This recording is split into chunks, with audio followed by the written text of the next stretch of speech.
Hello students, आप सभी का स्वागत है मेरे यूट्यूब चैनल पर। स्टूडेंट्स, आज हम डिस्कस करने जा रहे हैं क्लास 7th के चैप्टर 3 डाटा हैंडलिंग की एक्सरसाइज 3.3। आइए चलिए स्टार्ट करते हैं एक्सरसाइज 3.3। इस एक्सरसाइज में जो क्वेश्चंस है वो है बार ग्राफ वाले। फर्स्ट एंड सेकंड क्वेश्चन में हमें बार ग्राफ दिया हुआ है, उसे देख के हमें क्वेश्चंस के आंसर देने हैं और उसके आगे के जो क्वेश्चंस हैं उन क्वेश्चंस में हमें डाटा दिया हुआ है, उस डाटा से हमें बार ग्राफ खुद बनाना है। तो चलिए स्टार्ट करते हैं इस एक्सरसाइज का। Question number 1। क्वेश्चन नंबर 1 क्या है? Use the bar graph figure 3.3। 3.3 देखो यहाँ पे 3.3 लिखा है ना, तो मतलब हमने ये वाली फिगर यूज करनी है, ठीक है। To answer the following question, हमें दो क्वेश्चन दिए हुए हैं, इन दोनों क्वेश्चन का आंसर देने के लिए हम इस फिगर को यूज करना है। चलिए स्टार्ट करते हैं इसका ए पार्ट क्या है? Which is the most popular pet. ये देखो यहाँ पे ऐसे लाइन्स लगी हुई है ना, हिस्टोग्राम्स कहते हैं, हिस्टोग्राम्स बने हुए हैं। तो इसे देख के हमें बताना है कि सबसे ज़्यादा पॉपुलर पेट कौन सा है। तो इसमें से आप ये देखो कि कौन से पेट का जो बॉक्स है ये सबसे ऊंचा जा रहा है। देखो, डॉग का 8 तक है, कैट का 10 तक है, रैबिट्स का 2 तक, और ये जो हैमस्टर्स हैं इनका 5 तक, और अदर्स का 3 तक है। तो सबसे ऊपर कौन सा जा रहा है? कैट। तो which is the most popular pet, तो इसका आंसर क्या आएगा? कैट। आगे है how many students have dog as a pet. कितने स्टूडेंट्स के पास डॉग है, वो पेट डॉग है, वो एक पेट की तरह। ये रहा डॉग, डॉग कहाँ तक जा रहा है? 8 तक। तो यहाँ इसका आंसर सिंपली क्या आ जाएगा? 8। तो ये था आपका क्वेश्चन नंबर 1। इसके बाद हम डिस्कस करते हैं question number 2।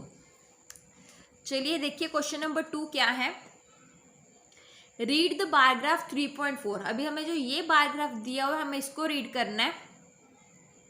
Which shows the number of books sold by book store during 5 consecutive years and answer the following question. ये ईयर्स हमें दिए हुए हैं कि 1989 में इतनी बुक्स सोल्ड हुई, 90 में इतनी हुई हैं, 91, 92, 93 सबका दिया हुआ है।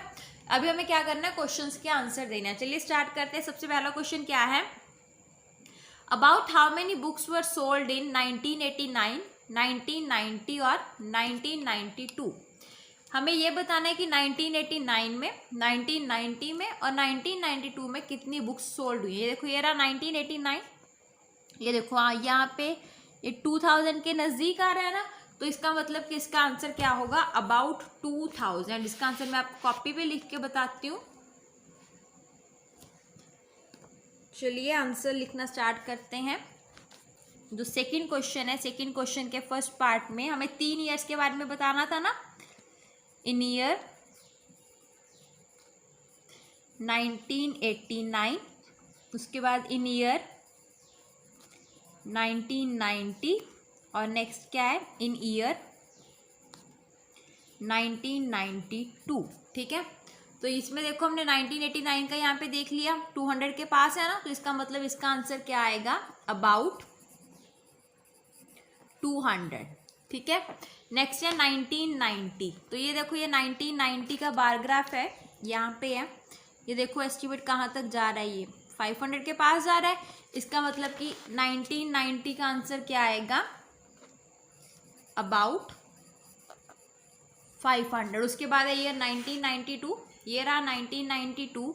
इसको यहाँ से स्टडी करो कहाँ तक जा रहा है। ये देखो 200 के पास है, ऊपर है 200 से थोड़ा सा, पर बिल्कुल उसके पास ही है ना, तो इसका आंसर हम क्या लिख देंगे? अबाउट 200। ठीक है, यहाँ पे देखो ये भी 200 के पास था पर थोड़ा कम था, ये भी 200 के पास है पर थोड़ा ज़्यादा है, मतलब अबाउट 200 के लगभग है इसका आंसर। ठीक है, उसके बाद स्टूडेंट्स है हमारा इसका part 2। In which year were about 475 books sold and about 225 books sold. हमें पहले में ये बताना है कि 475 बुक्स किस ईयर में सोल्ड हुई हैं, कि उसके नज़दीक की। ये देखो ये था ना डाटा, इसके नज़दीक 500 के पास है ना, तो इसका मतलब ये हुआ कि जो हमारा सेकंड पार्ट है, सेकंड पार्ट हमें 2 बताना है ना, कि अबाउट 475 बुक्स बतानी है कब सोल्ड हुई हैं, और दूसरा क्या बताना है? अबाउट 225 बुक्स कब सोल्ड हुई हैं। तो 475 बुक्स कब सोल्ड हुई हैं? 1990 में, और 225 कब सोल्ड हुई हैं? 1992 में। देखिए यहाँ पे चेक कर लेते हैं। ये देखो 475 ये है ना 1990 उसके पास, तो इसका मतलब 475 कब सोल्ड हुई है 1990 में, और ये देखो 200 से ऊपर है, सिर्फ यही वाला नंबर है, तो इसका मतलब 225 कब सोल्ड हुई है 1992 में। ओके स्टूडेंट्स, इसके बाद है इसी क्वेश्चन का पार्ट थर्ड क्या है, in which year were fewer than 250 books sold, कौन से ईयर ऐसे हैं जिनमें 250 से कम बुक्स सोल्ड हुई हैं। फिर से इसी बार ग्राफ को देखिए, ये बार ग्राफ है, 250 यहाँ तक आएगा, अभी 250 से कम भी देखो 1992 है और 1989 है, इसका मतलब ये हुआ कि इसके थर्ड पार्ट का आंसर क्या होगा, इन ईयर 1989 एंड 1992, ठीक है। अब इसके बाद बस हमारा एक और पार्ट रह गया है, वो पार्ट क्या है, can you explain how would estimate the number of books sold in 1989। आप ये एक्सप्लेन कर सकते हो कि 1989 में कितनी बुक्स सोल्ड हुई हैं, आप ये एस्टिमेट कैसे करोगे। बिल्कुल आराम से देखो इसे, ये 200 के यहाँ पे पास है, 100 एंड 200 का हाफ क्या होता है 150, मतलब यहाँ पे आना था कुछ, राइट, यहीं पे आना था ना, तो यहाँ पे मतलब 150 से ये ज़्यादा है, 200 से कम है, और इन दोनों के सेंटर में आ रहा है, तो 150 और 200 के सेंटर में कौन सा नंबर आ सकता है 175। तो इसका मतलब हमने ये एस्टिमेट कैसे किया कि उसमें कितनी बुक सोल्ड हुई हैं, हमें ये बताना है ना कि 1989 जो ईयर था उस ईयर में कितनी बुक्स सोल्ड हुई हैं। तो जैसे कि हमने अभी वहाँ पे देखा बार ग्राफ में कि वहाँ पे वो जो नंबर है वो उन दोनों के बीच में आ रहा है, जो दो लाइंस हैं 150 वाली लाइन है और दूसरी लाइन है, उन दोनों के बीच में आ रहा है वो, तो उसका बताना है अभी कि हमें कैसे पता लगा कि उस वहाँ पे बुक्स कितनी सोल्ड हुई हैं, ठीक है। तो इसका आंसर बिल्कुल सिंपली हम क्या लिखेंगे कि इन 1989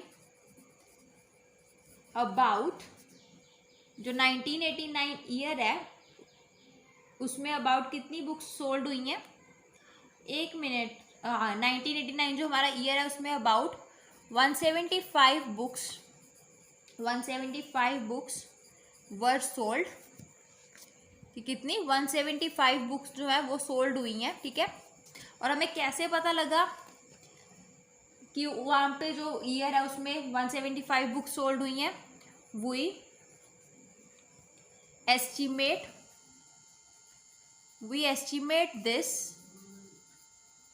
by studying the ग्राफ को अच्छे से स्टडी करके हमें एस्टिमेट मिला ये कि जो वो ईयर है उसमें कितनी बुक्स क्या है 175 बुक्स जो है वो सोल्ड हुई हैं। तो स्टूडेंट्स ये थे आपके इस एक्सरसाइज के 2 क्वेश्चंस। फर्स्ट क्वेश्चन का आंसर मैंने यहाँ पे आपको बुक पे ही लिख के बता दिया, पर आपको अपनी नोटबुक्स पे प्रॉपरली ये उतार के लिखना है कि पॉपुलर कौन सा है, पेट और डॉग कितने के पास है, और सेकंड में आपको प्रॉपरली उतार के नोटबुक पे लिखना है, ठीक है। तो इसके साथ ही आपके इस एक्सरसाइज के 2 क्वेश्चंस कंप्लीट होते हैं। होप आपको समझ आ गए होंगे। Thanks for watching my video. अगर आपको मेरी वीडियो अच्छी लगी तो प्लीज़ सब्सक्राइब बटन दबाएं और मेरी वीडियो को लाइक एंड शेयर करना ना भूलें। Thank you.